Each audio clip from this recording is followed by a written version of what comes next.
Good morning, everybody. Good morning. Good morning. This is John with TotalRestitution.com, and we are one day before the 4th of July, one of the greatest Independence Day in the world. The day where we celebrate our freedom from the Catholic lands of Europe. Yes. That's what the 4th of July is all about. Celebrating our freedom from the monarchy of England, which is also connected to some degree to the Catholic Church. And, you know, Independence Days are fun. It's the greatest Independence Day in the world, because it changed the world, because it was a Protestant. The people that built America were primarily white Protestants. Okay, that's just a historical fact. It's the white Protestant people that built this country. Yeah, we did have some slaves, and that's a reality as well, but there wasn't nowhere near as many slaves as there were white Protestants that worked hard and built this country. And it's a great holiday, you know? It's a great holiday. Huh? And, sorry, having some problems with my camera. And, but I want you to focus on, what I want to focus on this morning is the fact that Independence Day, it doesn't matter what country it is. It doesn't matter what country Independence Day is. It only pales in comparison to the Independence Day that God gave the children of Israel. Independence Day in the Bible, there's two of them, believe it or not. The Bible teaches that when we keep the Sabbath, that's how we are to remember. We are to remember the law of Moses. Remember the Sabbath is to help us remember that we were slaves in Egypt. Hey, knock that off. Remember that we were slaves in Egypt, and God brought us out. And Satan hates the Sabbath. He hates the Sabbath because he wants us to be slaves to sin. He wants us to keep wandering and taking a bath in sin. And these days, these Independence Days that God gave us, which are not just the Sabbath, but also, especially, Passover, is an Independence Day. So Satan, in his craftiness, has came up with a theology that to celebrate Independence Day, which is independence from sin and independence from Egyptian slavery, Satan wants us to think that it's a denial of Christ. Oh, you're denying Christ when you keep Passover.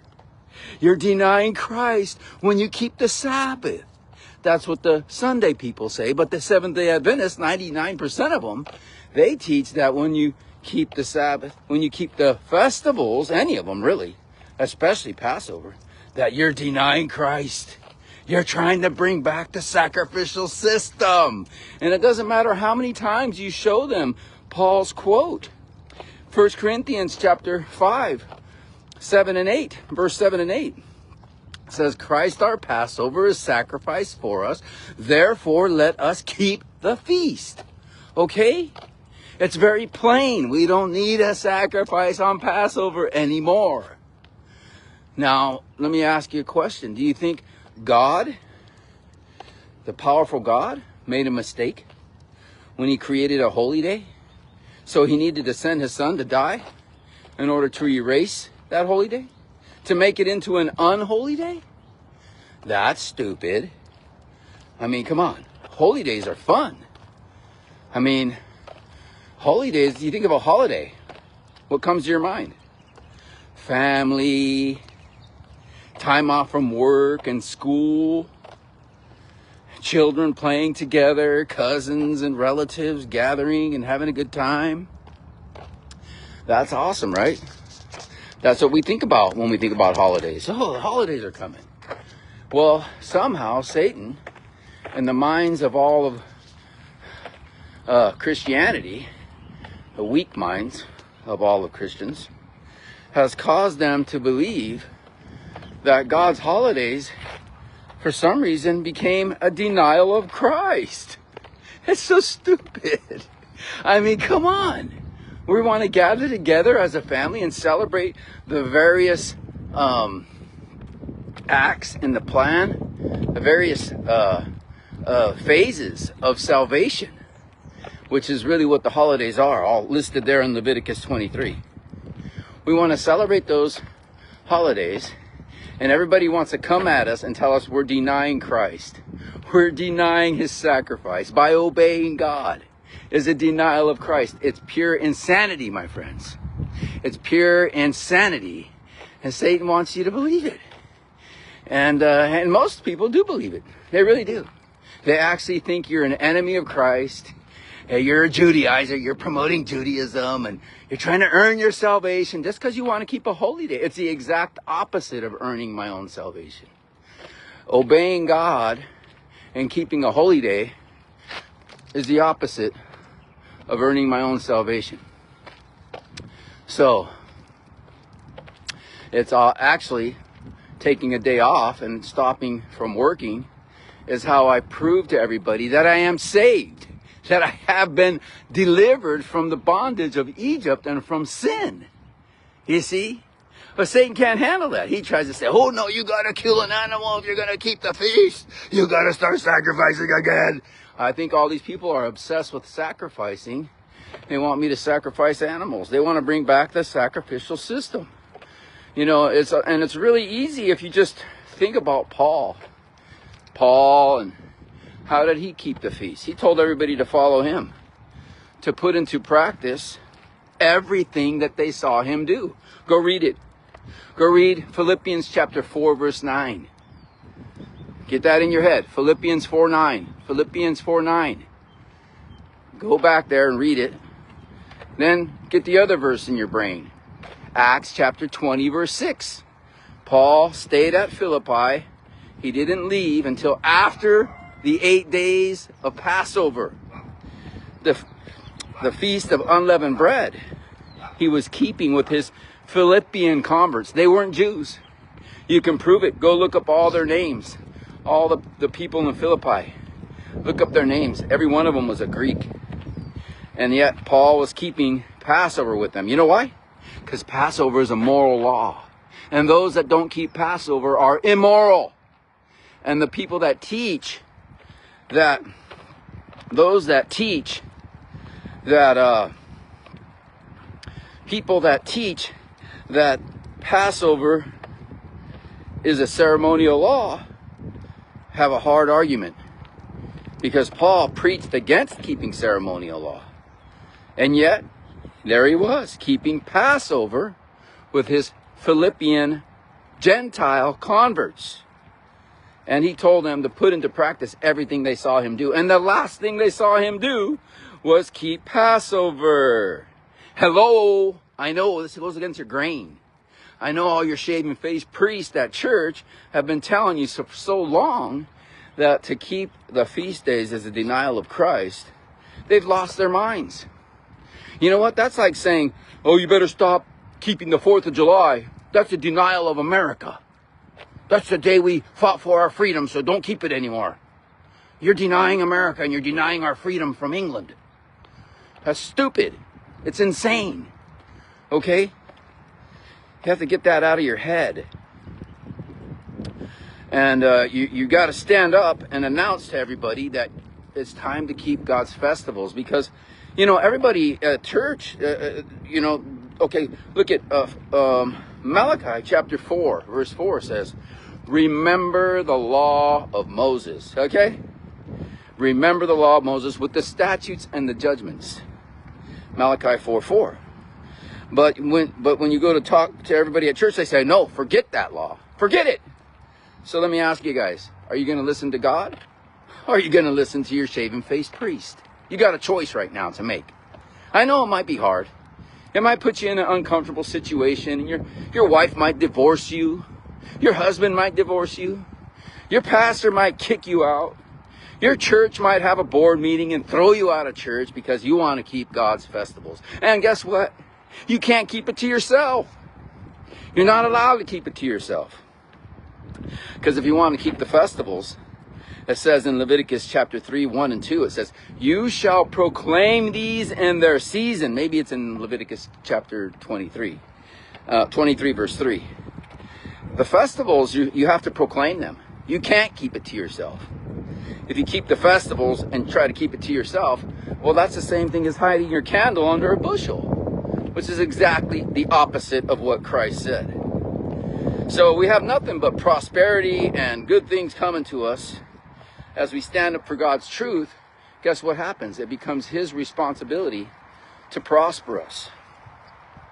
It becomes God's responsibility to take care of us, just like He said He takes care of the sparrows.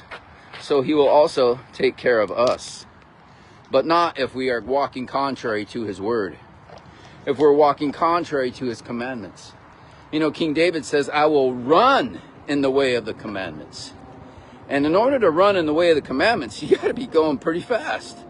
You got to be constantly talking about them, thinking about them, learning about them, and celebrating each and every one in the power of Christ. I can do all things through Christ who strengthens me. That's a verse in the Bible. Oh man, there's so much good to say about this subject. I can't stop talking about it because I can't believe how everybody hates it so much. And, you know, the fact that I see so much hatred over the years, so much hatred and people despising me, throwing me out of their company and kicking me out of churches, so many years, 30 years I've been going through this. And it's all because why? Because I want to obey God? It's insanity. They're the ones that are disobeying God. That's why. You're showing them their sin. You see, that's part of our job. It says in Isaiah, cry aloud, spare not, lift up your voice like a trumpet, and show my people their sin. Well, the sin, the biggest sin you can commit, is to say there is no sin. And that's what all the pastors are teaching today. Oh, the law was done away with. The law of Moses was done away with. You don't have to worry about keeping that. Well, what about pork? You know, we go by the Bible and the Bible only. How come we don't eat pork? Oh, it's just a health principle. No, we need to keep it. We need to obey that law because it's written in where? In the law of Moses. That wasn't done away with. It wasn't nailed to the cross.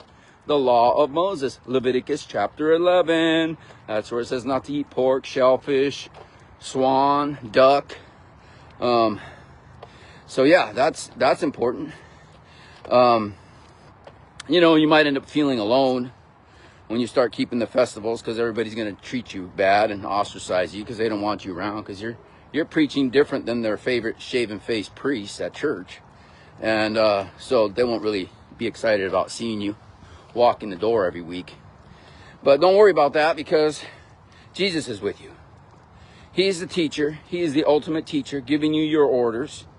And He specifically told us that He didn't come to get rid of the Torah. That's actually the word that He used, okay? It's the first 5 books of the Bible. It's not just the 10 Commandments.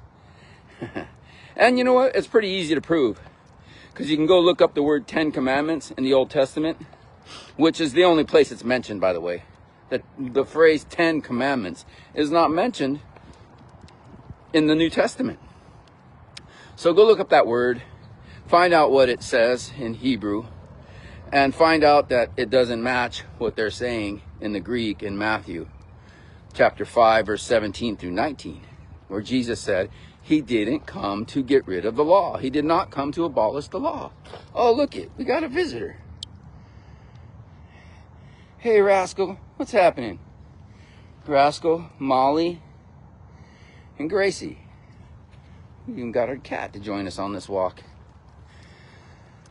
So I know this is kind of a hardcore devotion first thing in the morning, but you know, there's really nothing else to talk about, because that's what it tells us in Deuteronomy. We're supposed to talk about these laws when we wake up in the morning and when we lay down at night.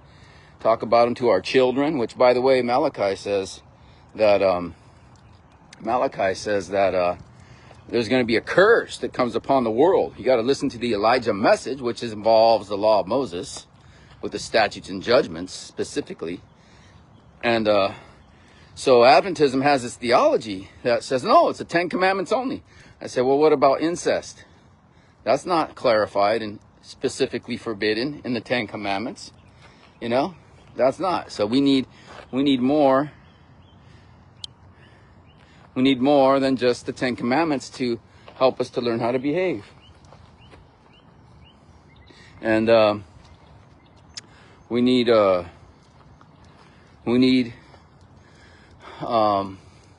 all the statutes and judgments. Ellen G. White says, the instruction given to Moses for ancient Israel with their sharp and rigid outlines are to be studied and obeyed by the people of God today. And now you can't misinterpret that. That's pretty easy, right?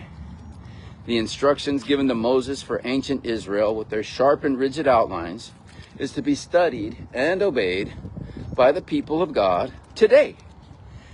Yeah, you need to memorize that, because it's going to help you every time a shaven-faced priest comes against you and tries to tell you not to keep the law of Moses anymore.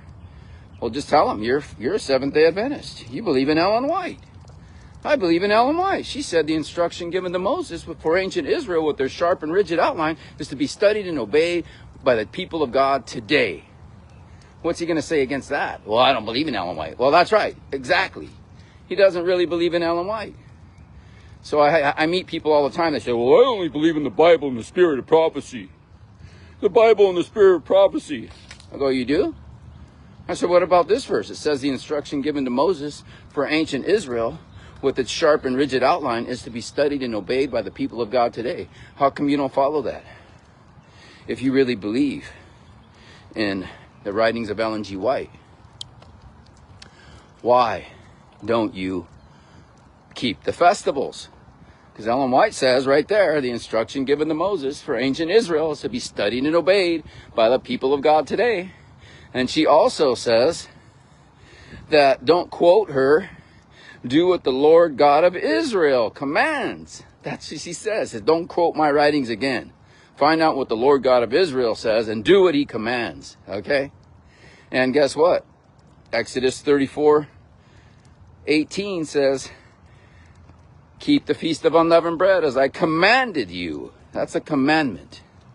That's why the word 10 commandments is not in the New Testament, because there's far more than 10 commandments. And when Jesus gave the great commandments to the man that asked him, what's the greatest commandment? He quoted from Moses, not from the 10 commandments. He quoted Deuteronomy. So there you go. There's more than 10 commandments. He also quoted from Leviticus chapter 19, verse 18. Love your neighbor as yourself. Deuteronomy 6:5. And Leviticus chapter. So yeah, there we go. So yeah, you got to knock down all these idols that people have. Their main idol is the law, the 10 commandments only doctrine. That's not true. The 10 commandments is the major foundation of morality.